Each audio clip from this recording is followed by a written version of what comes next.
mga signs nga taas o garbo ang usa ka tawo. Sa Panultihon chapter 16 verse 18 nagingon, ang garbo musangpot sa kalaglagan ug ang pagkamapahitason ngadto sa pagkapukan. Pride leads to destruction and arrogance to a fall. So dili gid maayo kung ang usa ka tawo naa kaniya ang spirit of pride, no. Pero atong hisgutan karon kining garbos kinabuhi igsoon. Usa ni nga pwedeng makapalaglag sa itong kinabuhi. Remember, even Satan, no, nalaglag sa tungod sa iyang pride, tungod kay gusto niyang mulabaw siya sa Dios, no. Iyang kabuuton ang level sa Ginoo. So karong oras sa igsuan, so naay mga pito lang ka signs ang akong i-share din ninyo, no. Isip pag-check sa tong kaugalingon, self-check kung naabata aning garbo.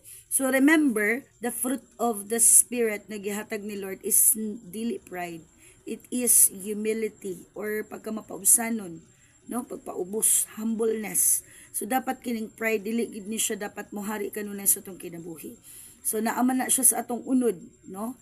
Pero dili na siya pwede na magpatigbabaw. We need self-control. The Spirit of God will give us self-control na dili na tugtan atong life kaunon ta sa atuang garbo, labi na kanang panahon na masuko ta.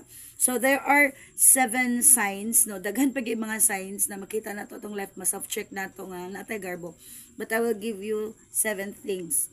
So number 1 ingon diri, you refuse to accept your own failure. Pinakauna jud ni dili ka kabalo mudawat sa imong sayop. So dagay mga tao nga nagtuo sila nga humble sila ana. No usa na sa ebidensya na naa kay dako ang garbo, taas nga garbo sa imong kinabuhi, kay dili gyud ka mudawat sa imong sayop. Even you know that you have mistake. Kabalo ka nga naa kay sayop, kabalo ka nga nakahimo ka og dili madayaw, pero para nimo murag wala ka na sayop. Ang uban ang nasayop or imong kaaway mo nasayop. So remember, no, kita nga mga tao, we need to learn in every mistakes we have. No, dili man ingon kawalan ang tao nga masayop, but we need that mistake and failure to be a stepping stone of success. Mahimo ba nga makorek na to atong failure diyan? So dili dautan ang mudawat tas tong sayop. It is a good way na makorek na to ang ato ang mga mistakes, no. You need to accept your failure. Kay kanang mga tao nga dili mudawat sa iyahang sayop, garboso na nga tao. Taas kay tagarbo ana, no, dawata ang sayop, no. It is a good remedy, mawala na to ang garbos tong kinabuhi kanang mudawat tas to ang mga kamalian. Ikaduha, center of attraction. Kabalo ba mo, ikaduha ni sa signs, no, nga ang tao taas kay garbo ka nang gusto niya nga siya ra permi ang makita. Gusto nimo nga ikaw lang ang mapansin sa kadaghanan. So daghay mga tao gitawag og center of attraction nga mga tao. Sa lain nga ko na behavior gitawag nga ecocentric. No, sa kadaghan-dagan siya tao, gusto nimo nga ikaw ang makitaan, ikaw ang mapansin. Pag dili ka mapansin, mangluod na dayon, sakitan na dayon, di na daw ganahan mo uban sa grupo or sa company, sa friends or sa family, tungod kay wala na siya napansin. So garbo na siya. Garbo na siya.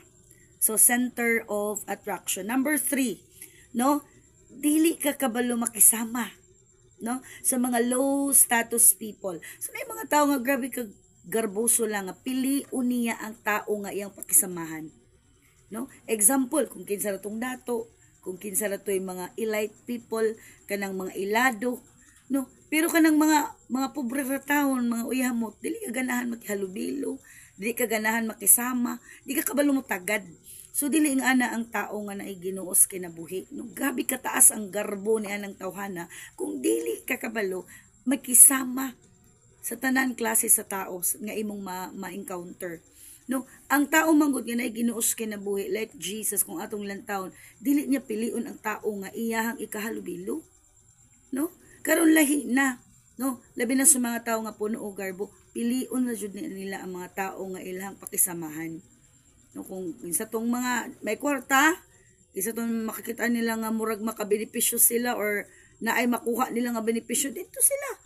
Pero sa mga tao nga mga naa sa pinakaubos nga sitwasyon, pinakapobre, wala tay madaw-daw nila og makig-amigo sila, dili sila ganahan makig-uban. That is wrong. No? We need to adapt in every situation and every people na maatubang nato. Kani ipakita makita nato ang nindot na pakisama nga dili lang tungod kay pakisamahan lang nato sila murag linta ba ang linta manggod mintas may kapikitan mintas may dugo dito na siya mopikit nay mga tawo nga na ang mga prideful people kung asa ra to dapit sila makabenepisyo dito ra pud sila makiguban no which is wrong. Ikaupat, refuse advices. No, hindi ka ganahan maminaw tambagan, dili ka ganahan maminaw, no? Tabunan nimong imong dalunggan. Kabalo kang mali ka, daghay tao, people around you sa imong palibot nga magtambag sa imuha. Actually, ang pagtambag dili dautan. Ang pagtambag dili dautan. Ang pag-advise dili dautan. Pero usahayon mga tao sa tong palibot, nagmahal na sa tua. Ingon ang Bible, open rebuke is better than secret love. Yun mga tao nga nagatambag nato, nagakorek sa tong mga kamalian. Muna mga tao nga nagmahal nato, tinuod nagmahal nato. Kaya yung mga tao nga pasagdan rata sa tong mga kamalian mula na nagmahal. Lagi pasagdan ta nga malaglag ta. No? So embrace people people nga nagakorek sa imo. No? Muna yung mga tao nga nagmahal sa tua. Ayaw gayod kasuko sa mga tao nga naga-advise sa to, naga-correct sa to. Embrace them, embrace their advices. Kung dawaton paminawan nato na, no? So, ang Bible nag-ingon na igsuon, kasagaran na laglag katong mga tao nga dili maminaw sa tambag. No, sa Proverbs chapter 1 paingon sa pinakalaso 31 mas daghan imo makit-an diha about wise and foolish people. So, gi-illustrate sa Proverbs na mga taong malamon maminaw nagtambag, maminaw nag-advices. Pero mga tao gali nga buang-buang, dili na maminaw og tambag. Dili na maminaw kay para paniid nila murag kitamakan sila no. No, dili na mao ang gingon sa pulong sa Ginoo. No, but pasabot ana, you need someone. You need other people. Mana nga dili na to i-close ang door. Dili na to i-close ang atong dalungan sa pagpaminaw sa mga advices sa ubang tao. So next is not teachable or unteachable heart.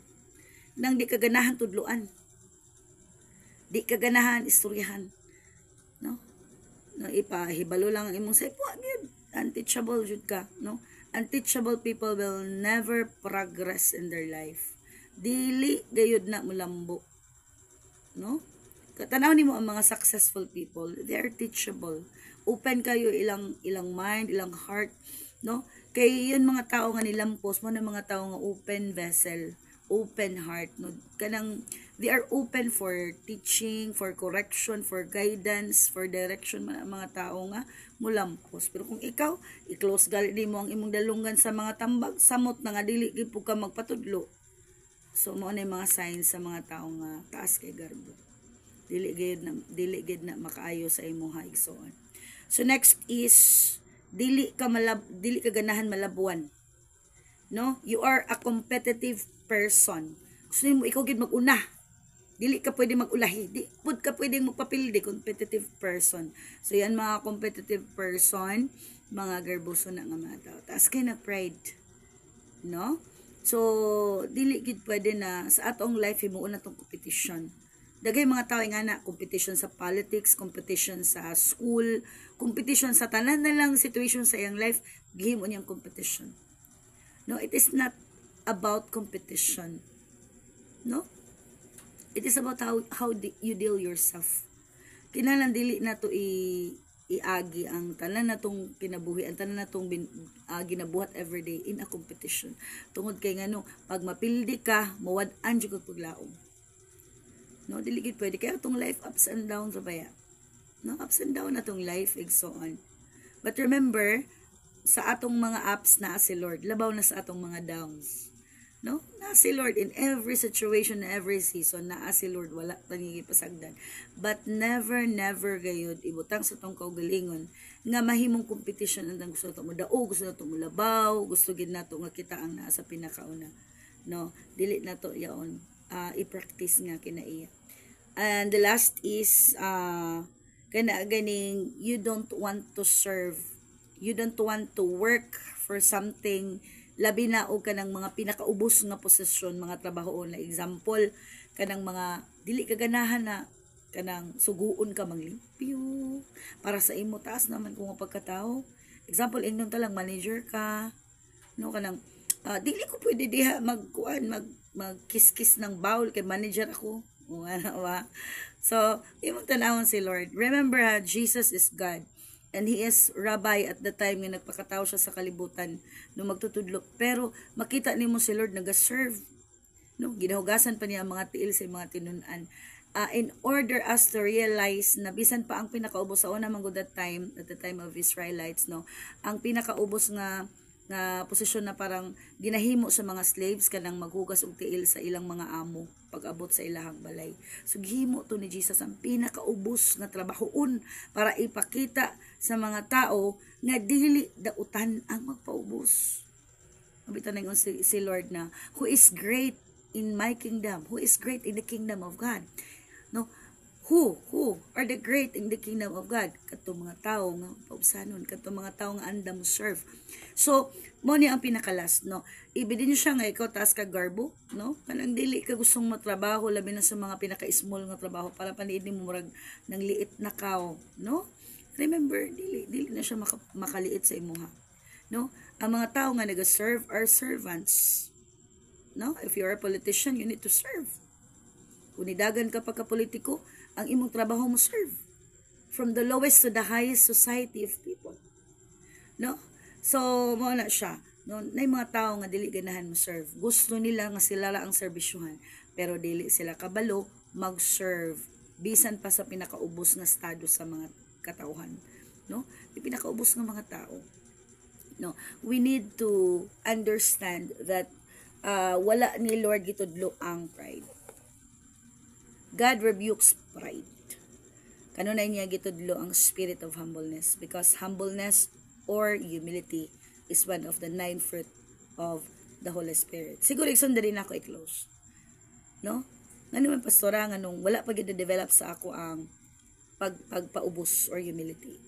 So igsuon, remember that humility or humbleness is the fruit of the Spirit. Kana siya bunga ra na sa Espiritu Santo. Pero kung wala tayo relasyon kay Lord, wala tayo nangalagad sa Ginoo, wala pa ang Espiritu Santo or the Holy Spirit sa atong kinabuhi, dili gid na mamunga og humbleness. So nga nung hangtod karon na apag gihapon ng pride sa ato, it's because wala pa si Lord sa atong life. No? Just come to the Lord, have a relationship to the Lord, no? Ibutang nimo ang sakto nimong track karon, dapat naa ka sa saktong dalan karon.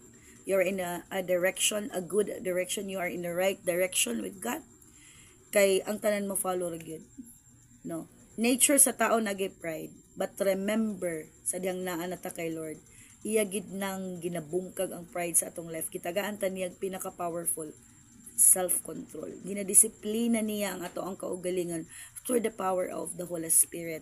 Na i-remember na to kanuna in every season sa atong life, labi na sa panahon na ma-sidetrack na ma-out of atong huna-huna, mapagan na tungod sa kasuko, mawala na ang humbleness, mupuli ang garbo. But remember, sa panahon baya na masuko ta, mawala ang humbleness, mupuli ang pride.